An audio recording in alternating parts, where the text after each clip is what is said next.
حبايبي، اخباركم ايه؟ يا رب تكونوا بخير. صباح الفل عليكم، الجو جميل.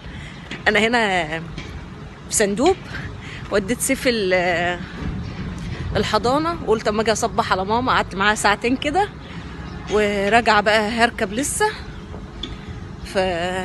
هركب شويه كده وانزل عند البيت. وهناك في حاجات كتير بقى في البيت، الحوض، وكنت هبط. بس انا ماما قالت لي اركبي من هنا، قلت لها لا انا هتمشى شويه، عايزه اتمشى شويه في الشمس. السما جميله ما شاء الله. فهظبط بقى. وهناك نقع فول عايز يتعمل طعميه، العربيات بقى ورايا. فهظبط بقى الامور كده وما اوصل بالسلامه.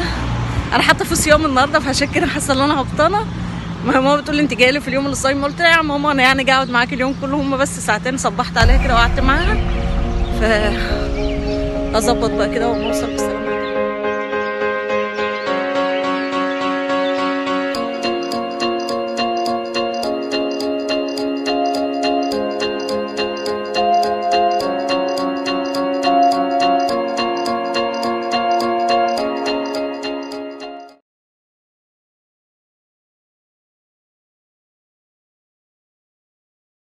حبيبي انا كده وصلت والحمد لله، وخدت نفسي. بس انا قلت اما ونزلت السوق، يعني انا تحت دخلت السوق بالمره.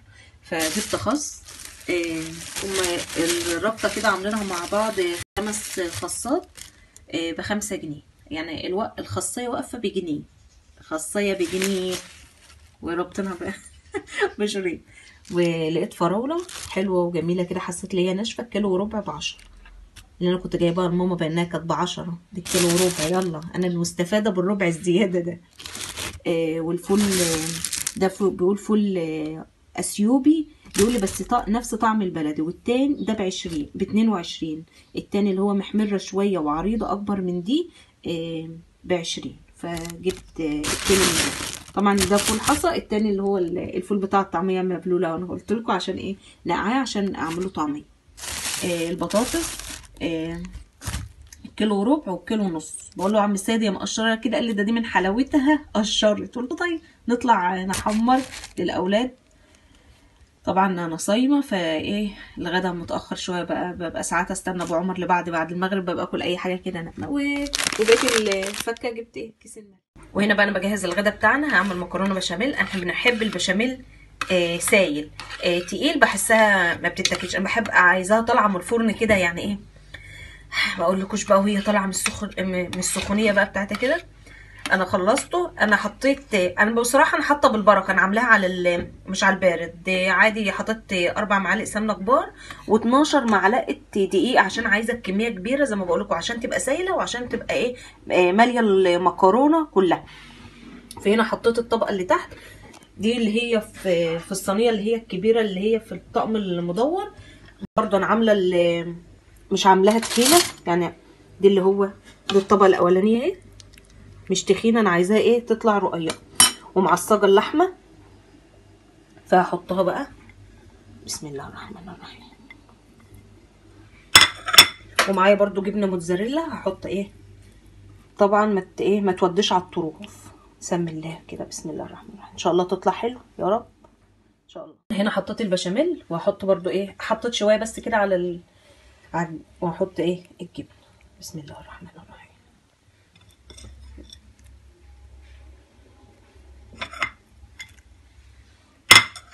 انا في ناس بتحط المكرونه وبعد كده تحط البشاميل فوق، فانا لا، انا بحب ايه البشاميل زي ما انتم شايفينها كده، اغرق المكرونه، اغرقها في الايه في البشاميل. فبحطها في طبق خارجي وبحط عليها البشاميل وايه، وبفضل اقلبها عشان المكرونه كلها تشرب ايه من البشاميل، عشان هو سايل. فانا عايزاه فعلا تبقى اهو عليها كده سايح وايه ونايح. فهحطها على الصينيه ونشوفها ايه بعد ما احطها. دي شكل خلاص صينيه المكرونه. بصوا احنا ببقى عايزاها سايحه كده. هي طبعا يا سندي مش هتيجي زي مكرونتك وحلاوه مكرونتك، بتقعدي تبدعي، بس ان شاء الله تطلع حلوه كده يا سوسو، يعني دعوات. هي السنود بقى بتحط فيها جبنه مثلثات، جبنه رومي، يعني سندي بتدلعها. فانا برضو هدلعها بشويه برضو ما خلصت هحط برضو ايه شويه جبنه موتزاريلا عليها كده اهو. الصرف باين اهو، الصرف باين محدش ياخد فكره. هندخلها الفرن بقى ونشوف ايه لاخر حته لغايه اما تطلع بقى بالسلامه ونشوف شكلها ان شاء الله. بص المكرونه اهي ما شاء الله. انا عشان كنت عشان وشها ما يبقاش ناشف كنت مغطياها بالغطا، فاحنا بنحبها كده يعني طريه كده ملزلزه. ممكن بقى نقلي جنبها بطاطس شيبسي، مخلل، اي حاجه تتاكل كده. تعملي بانيه، بس بانيه ليه ونبوظ الميزانيه بدل ما حاطين لحمه مفرومه مش محتاجه بانيه. وما شاء الله اهي تلف لف لف لف لف. فيا ريت كنتوا معانا. هي كده بقى هسيبها طبعا لغايه ما تبرد. انا كشفت بس الغطا، بسيبها لغايه ما تبرد عشان تطلع قطع في في الطبق ما تبقاش مهري. وهي اصلا حلاوتها لما تبقى مهريه كده والسخونيه طالعه وسايحه. فانا جوعت بس طبعا انا استنى ابو عمر لغايه ما يجي ونتغدى سوا ان شاء الله. حبايبي بعد الغدا بقى الحمد لله والمكرونه تمام التمام. اللي اتبقى بقى كان لسه بقى اجيب علبه وبتاع. فطبعا الاكياس دي نظيفه ببقى جايباها لاي حاجه.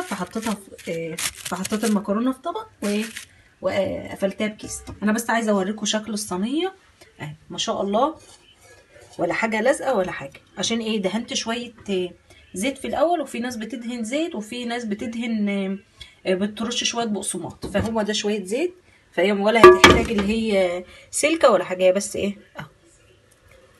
سهله على طول. فندخل بقى على مواعيننا.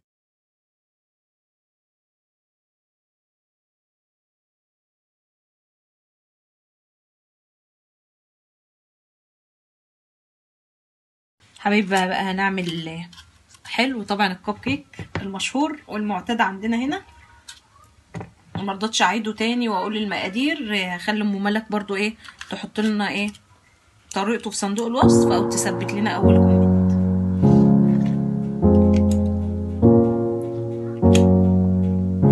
انتوا عارفين بقى.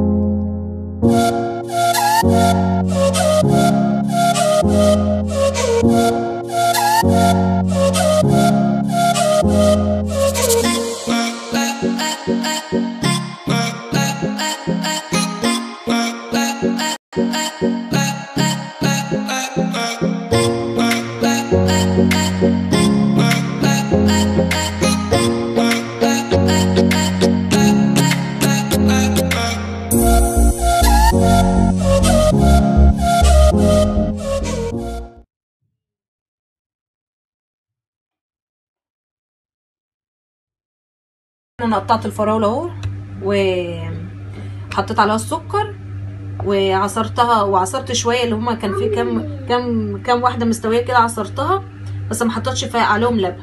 وحطيت السكر وسبتهم يشربوا مع بعض في السكر. والموز زي ما متعودين اللي احنا هنحطه ساعه الاكل بس عشان ما يسمرش.